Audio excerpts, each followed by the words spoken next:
Welcome to Bihar matters. आज के इस विशेष सत्र में मैं सभी छात्रों का स्वागत करती हूँ।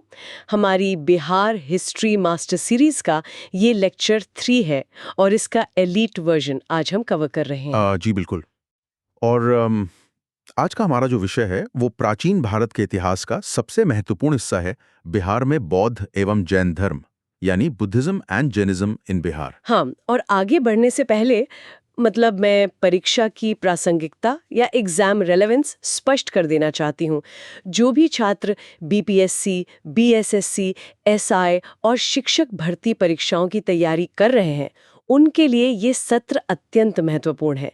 इससे सीधे सवाल बनते हैं। एकदम सही कहा आपने। इस विषय की गहराई में जाने से पहले हमें ऐतिहासिक संदर्भ या हिस्टोरिकल कॉन्टेक्स्ट को समझना होगा। मतलब ये सब अचानक तो नहीं हुआ था। बिल्कुल नहीं। अगर हम 6th सेंचुरी बीसीई यानी 6ठी शताब्दी ईसा पूर्व के परिदृश्य को देखें तो इतिहासकार इसे सेकंड अर्बनाइजेशन या द्वितीय शहरीकरण कहते हैं। और इसी दौर में श्रमणा मूवमेंट्स यानी श्रमण आंदोलनों का उदय हुआ। ये एक बहुत बड़ा वैचारिक बदलाव था। तो अगर हम इसे छात्रों के लिए डिकोड करें, मेरा मतलब है कि ये श्रमण परंपरा आखिर थी क्या, क्योंकि ये शब्द बार बार आता है। देखिए, श्रमण का मतलब है जो सत्य की खोज के लिए खुद प्रयास करे। मुख्य रूप से ये उस समय के जो वैदिक कर्मकांड थे, यानी वैदिक रिचुअलिज्म, और जो ब्राह्मणवादी प्रभुत्व था, ब्राह्मणिकल डोमिनेंस, उसके खिलाफ एक मजबूत प्रतिक्रिया थी। मतलब समाज का एक वर्ग उन जटिल व्यवस्थाओं से बाहर आना चाहता था। बिल्कुल। और अगर हम इसके मुख्य पहलुओं को अंग्रेजी के शब्दों का प्रयोग करते हुए समझें तो इसमें 3 बातें प्रमुख थीं। पहला, रेनुन्सिएशन यानी त्याग। दूसरा, कर्म थ्योरी या कर्म सिद्धांत। हाँ, कि आपके कर्म ही आपका भविष्य तय करेंगे। जी। और तीसरा था मोक्ष यानी मोक्ष। और छात्रों को यह बात मजबूती से स्थापित कर लेनी चाहिए कि बौद्ध और जैन धर्म दोनों ही इसी विशाल श्रमणा परंपरा का हिस्सा हैं। एग्जैक्टली, दोनों की जड़ें एक ही हैं। खैर, श्रमण परंपरा के इस बुनियादी ढांचे को समझने के बाद अब सीधे सबसे प्रमुख आंदोलन पर आते हैं, बौद्ध धर्म, और विशेष रूप से बिहार के साथ इसका जो भौगोलिक और ऐतिहासिक संबंध है उस पर। ये बहुत ही क्रिटिकल एरिया है एग्जाम के नजरिए से। हाँ, और मैं छात्रों को यहाँ मैप बेस्ड मेमोरी यानी मानचित्र आधारित स्मृति का उपयोग करने की सलाह दूंगी।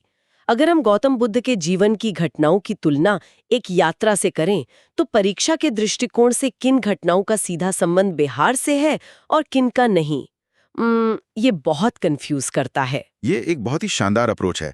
चलिए बुद्ध के जीवन की 4 प्रमुख घटनाओं को डिकोड करते हैं। सबसे पहले बर्थ यानी उनका जन्म। क्या ये बिहार में हुआ? लुम्बिनी में हुआ था ना? बिल्कुल, लुम्बिनी, जो आज नेपाल में है। तो जन्म बिहार में नहीं हुआ, क्रॉस लगा लीजिए। लेकिन दूसरी और सबसे महत्वपूर्ण घटना एनलाइटमेंट या ज्ञान की प्राप्ति। हाँ, ये तो बोधगया में हुई थी। पर वो बोधि ट्री यानी बोधि वृक्ष है जिसके नीचे उन्हें ज्ञान मिला। और यहीं वो प्रसिद्ध महाबोधि टेम्पल है जो आज एक यूनेस्को साइट है। तो ज्ञान प्राप्ति का सीधा संबंध बिहार से है।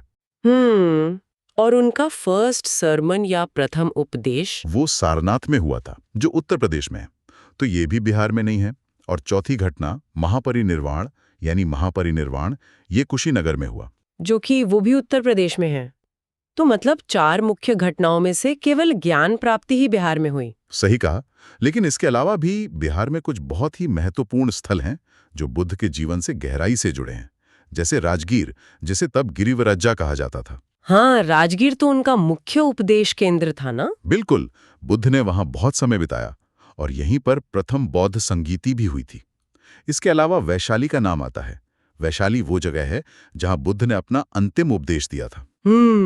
और जहां द्वितीय बौद्ध संगीति आयोजित हुई थी। एग्जैक्टली। तो चूंकि राजगीर और वैशाली ने इन ऐतिहासिक संगीतियों की मेजबानी की थी, तो हमारा तार्किक कदम यही बनता है कि अब हम इन चारों बुद्धिस्ट काउंसिल्स के संपूर्ण डेटा का विश्लेषण करें, क्योंकि ये बीपीएससी का सबसे पसंदीदा विषय है।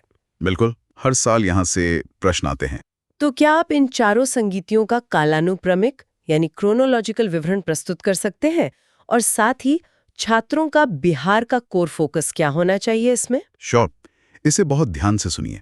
फर्स्ट काउंसिल या प्रथम संगीति ये लगभग 483 बीसीई में हुई थी। स्थान था राजगीर। और इसके संरक्षक कौन थे?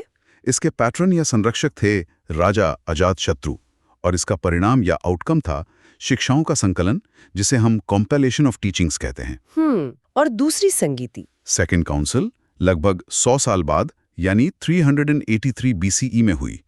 ये वैशाली में आयोजित हुई थी। इसके संरक्षक थे राजा कालाशोक। और इसका आउटकम क्या था? कोई विवाद हुआ था ना? जी, इसमें अनुशासन को लेकर विवाद हुआ था। Discipline dispute. भिक्षुओं के बीच नियमों को लेकर मतभेद हो गया था। अच्छा, और फिर तीसरी संगीति? थर्ड काउंसिल लगभग 250 बीसीई में पाटलिपुत्र में हुई। इसके पैटर्न सबसे महान सम्राट अशोक थे, और इसका परिणाम था बौद्ध धर्म का भारत से बाहर प्रसार। Spread of Buddhism. वाओ, पटनापुत्रा से एक ग्लोबल मूवमेंट शुरू हुआ। बिल्कुल। और अंतिम फोर्थ काउंसिल कश्मीर में हुई थी, राजा कनिष्क के समय में। इसी में महायान संप्रदाय का उदय हुआ था। तो यहाँ मैं छात्रों को एक चेतावनी देना चाहूंगी बीपीएससी फोकस के लिए। विशेष रूप से याद रखें कि पहली, दूसरी और तीसरी संगीति के स्थान राजगीर, वैशाली और पाटलिपुत्र, ये तीनों बिहार में ही हैं। ये बहुत ही क्रिटिकल पॉइंट है। और अगर हम टेक्स्ट्स एंड कोर टीचिंग्स यानी ग्रंथों और शिक्षाओं की बात करें, तो बौद्ध ग्रंथों को त्रिपिटका कहा जाता है। विनय पिटक, सुत्त पिटक और अभिधम्म पिटक। शिक्षाएं, जिन्हें हम एग्जाम रेडी पॉइंट्स कहते हैं, वो हैं 4 नोबल ट्रूथ्स यानी 4 आर्य सत्य। जीवन दुख है, कारण इच्छा है, दुकांत संभव है, और इसका एक मार्ग है जिसे 8 फोल्ड पाथ या अष्टांगिक मार्ग कहा जाता है। इसमें right view, thought, speech, action, livelihood, effort, mindfulness और कॉन्सेंट्रेशन शामिल हैं। बहुत ही व्यवस्थित दर्शन है। खैर, जिस प्रकार बिहार बौद्ध धर्म के संस्थागत विकास का केंद्र था, उसी प्रकार यह जैन धर्म के 24वें तीर्थंकर का जन्म और निर्वाण स्थल भी था। बिल्कुल, ये एक बहुत ही अद्भुत संयोग है। तो बौद्ध धर्म के बाद अब जैन धर्म के बिहार विशिष्ट भौगोलिक साक्ष्यों का परीक्षण करते हैं। जी। महावीर स्वामी के जीवन की कौन सी घटनाएं पूरी तरह से बिहार की धरती पर घटित हुई? यहाँ मैं बहुत क्लियर है। महावीर स्वामी का बर्थ यानी जन्म ये वैशाली में हुआ था। जी। तो ये बिहार में है, टिक मार्क लगा लें। और उनका निर्वाण यानी निर्वाण पावापुरी में हुआ था। ये भी पूरी तरह बिहार में है। पावापुरी में तो वो बहुत ही प्रसिद्ध मंदिर भी है ना? जी हाँ, पावापुरी का जल मंदिर ये विशेष रूप से उनका निर्वाण स्थल है और जैन धर्म का एक बहुत ही पवित्र तीर्थ है। और अगर हम जैन ग्रंथों और शिक्षाओं की बात करें, Jain texts and core teachings, तो वे कौन से हैं? महत्वपूर्ण जैन ग्रंथों में आगमास या आगम साहित्य का नाम सबसे ऊपर आता है। इसके अलावा कल्पसूत्र भी बहुत महत्वपूर्ण ग्रंथ है। और इनकी मुख्य शिक्षाएं क्या थीं? जैन धर्म की शिक्षाएं 5 वाउज यानी 5 महाव्रत पर टिकी हैं। ये हैं अहिंसा यानी अहिंसा, सत्य यानी सत्य, अस्तेय यानी अस्तेय जिसका मतलब है चोरी न करना, और अपरिग्रह। हाँ, अपरिग्रह यानी संपत्ति का संग्रह न करना, और अंतिम है ब्रह्मचर्य यानी ब्रह्मचर्य। यहाँ एक स्पेशल नोट या विशेष बिंदु है जिसमें मैं चर्चा करना चाहूंगी। जैन धर्म में जो अहिंसा है वो बौद्ध धर्म से थोड़ी अलग है, राइट? बिल्कुल, ये बहुत ही जरूरी अंतर है। जैन धर्म में अहिंसा अपने चरम और सबसे सख्त रूप में एक्सट्रीम या स्ट्रिक्टेस्ट फॉर्म में पालन की जाती है। वे कण कण में जीवन मानते हैं। इसी बात से मुझे लगता है कि हमें बौद्ध धर्म बनाम जैन धर्म का एक तुलनात्मक विश्लेषण कर लेना चाहिए, क्योंकि परीक्षा हॉल के भारी दबाव में छात्र अक्सर इन दोनों श्रमण परंपराओं के बीच कंफ्यूज हो जाते हैं। ये बहुत आम समस्या है। एक स्पष्ट तुलनात्मक ग्रिड या कंपैरेटिव टेबल बनाना सच में आवश्यक है। तो चलिए इन दोनों धर्मों के संस्थापकों, भाषाओं और उनके मूल दर्शन यानी कोर फिलॉसफी के बीच के अंतर को रेखांकित करते हैं। संस्थापक से शुरू करते हैं। संस्थापक या फाउंडर। बौद्ध धर्म में गौतम बुद्ध हैं और जैन धर्म में महावीर स्वामी हैं। भाषा, लैंग्वेज, बौद्ध धर्म के उपदेश मुख्य रूप से पाली या पाली भाषा में दिए गए, जबकि जैन धर्म की भाषा प्राकृत यानी प्राकृत थी। और अगर हम मार्ग की बात करें, जो पाथ उन्होंने अपनाया, बौद्ध धर्म ने मध्यम मार्ग यानी मिडिल पाथ का समर्थन किया। उन्होंने अति कठोर तपस्याओं को नकार दिया। लेकिन जैन धर्म ने चरम मार्ग यानी एक्सट्रीम पाथ को अपनाया, जहां शरीर को कष्ट देकर तपस्या करने पर बल दिया गया। और आत्मा की अवधारणा, ये तो बहुत ही क्रिटिकल है। जी, सोल कॉन्सेप्ट। बौद्ध धर्म का मानना था कि आत्मा नहीं है, यानी नो सोल, जिसे अनात्मवाद कहते हैं, जबकि जैन धर्म मजबूती से मानता था कि आत्मा मौजूद है, सोल एग्जिस्ट्स, और हर जड़ चेतन में आत्मा है। और अहिंसा, जैसा हमने अभी बताया। हाँ, अहिंसा बौद्ध धर्म में ये मध्यम या मॉडरेट स्तर की है, जबकि जैन धर्म में ये बहुत ही चरम या कठोर एक्सट्रीम स्तर की है। तो क्या और कहाँ जानने के बाद अब मेंस परीक्षा के दृष्टिकोण से सबसे महत्वपूर्ण सवाल ये उठता है कि क्यों? ये मेरा सबसे पसंदीदा हिस्सा है।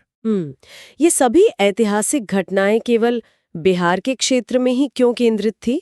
छात्रों का ध्यान मैं यहाँ संरचनात्मक कारकों या स्ट्रक्चरल फैक्टर्स की ओर खींचना चाहूंगी।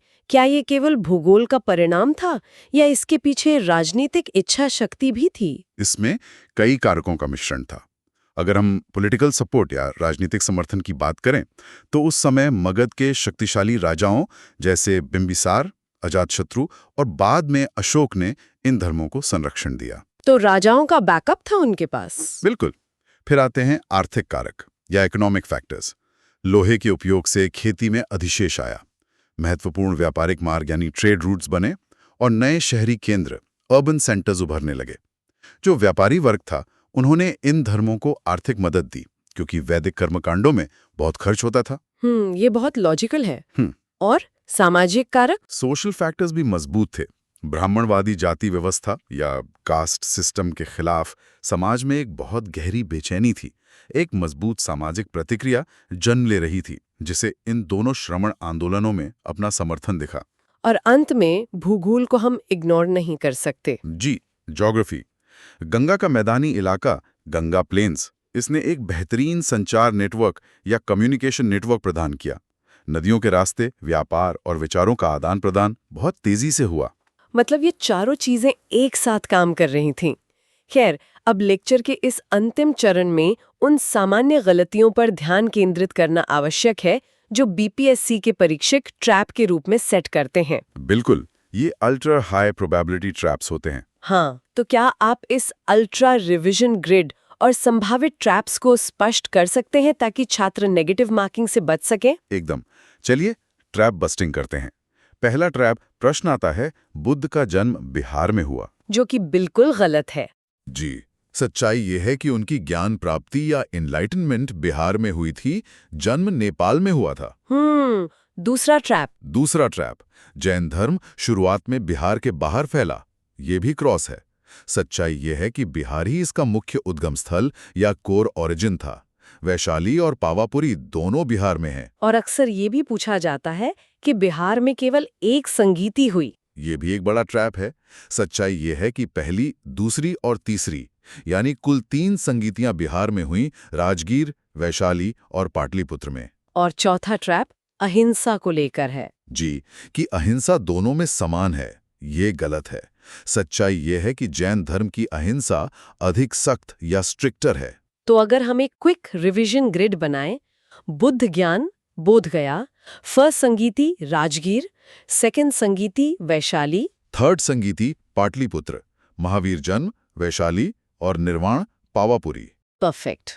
और मेंस इनरिचमेंट के लिए छात्रों को ये ध्यान रखना चाहिए कि वे अपने उत्तरों में बिहार को प्राचीन भारत के एक धार्मिक नवाचार केंद्र, रिलीजियस इनोवेशन सेंटर के रूप में प्रस्तुत करें। बिल्कुल। इसे एक दार्शनिक केंद्र, फिलोसॉफिकल हब और सांस्कृतिक राजधानी, कल्चरल कैपिटल के रूप में लिखें। इससे मार्क्स बहुत अच्छे मिलेंगे। तो आज के सत्र को यहीं समेटते हैं। मैं संक्षिप्त रूप से दोहराना चाहूंगी कि आज का ये लेक्चर बीपीएससी और अन्य राज्य स्तरीय परीक्षाओं के लिए अत्यंत महत्वपूर्ण है। जी, और छात्रों को मेरी यही सलाह होगी कि इस जीरो गैप नोट्स और हमने जो महत्वपूर्ण ग्रिड डिस्कस किया है, उसका अच्छी तरह से रिवीजन करें। बिल्कुल, ये मास्टर सीरीज अगले लेक्चर में भी इसी एकेडमिक गहराई के साथ जारी रहेगी। लेकिन जाने से पहले छात्रों के स्वयं विचार करने के लिए मैं एक दार्शनिक प्रश्न छोड़ना चाहती हूँ, जो स्रोत सामग्री पर आधारित तो है, पर आज हमारी चर्चा में सीधे तौर पर नहीं आया। वो क्या है? विचार करें कि यदि इन दोनों श्रमण परंपराओं में आत्मा या सोल को लेकर जो इतना गहरा वैचारिक मतभेद था, अगर वो न होता तो क्या प्राचीन भारत का ये धार्मिक नवाचार समाज के हर वर्ग को अपनी ओर समान रूप से आकर्षित कर पाता? ये बहुत ही प्रोवोकेटिव थॉट है। क्या मतभेद ही उनकी असली ताकत थी? छात्रों को इस पर जरूर सोचना चाहिए। बिल्कुल। तो आज के लिए इतना ही। Thank you for joining Bihar matters. Keep studying, keep revising.